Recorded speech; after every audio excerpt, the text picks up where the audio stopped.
Ce fut longtemps présenté comme le trade de l'année. La possibilité que l'euro-dollar atteigne la parité a donné des sueurs froides aux investisseurs depuis 2 ans.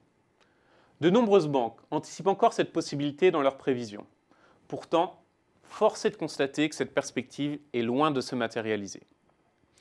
Il y a essentiellement 4 facteurs qui expliquent la forte résistance de l'euro face à la monnaie américaine. Le premier, certainement le plus important, a trait à l'excédent du compte courant de la zone euro.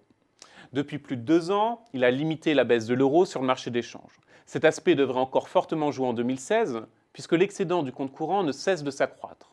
En novembre 2015, il atteignait presque 30 milliards d'euros.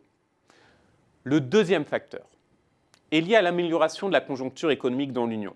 Bien que la croissance reste faible par rapport à ses niveaux d'avant-crise, avec une perspective de progression du PIB comprise entre 1,5% et 1,7% cette année, la zone euro se rétablit progressivement. Les investisseurs ne fuient plus l'euro, comme ce fut le cas pendant la période 2010-2012 de la crise de la dette souveraine. Troisième facteur, et non pas des moindres, la politique monétaire.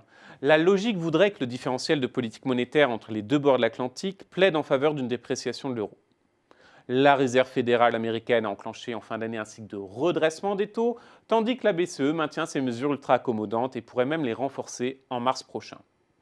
Le marché a néanmoins conscience que le potentiel d'appréciation des taux aux États-Unis est limité et que la BCE est à court d'outils pour assouplir encore davantage sa politique monétaire.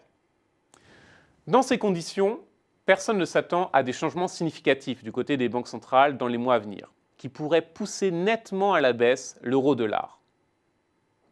Enfin, quatrième facteur, les turbulences de marché, observées depuis le début de l'année et qui pourraient perdurer plusieurs mois en raison des inquiétudes à propos de la Chine. Elles ont incité les investisseurs à dénouer leurs investissements spéculatifs à haut rendement pour acheter des monnaies traditionnelles de financement. Ce phénomène a considérablement soutenu le cours de la monnaie unique. L'heure n'est pas encore venue où l'on verra chuter l'euro-dollar à la parité, voire sous la parité, comme l'annoncent de nombreux analystes.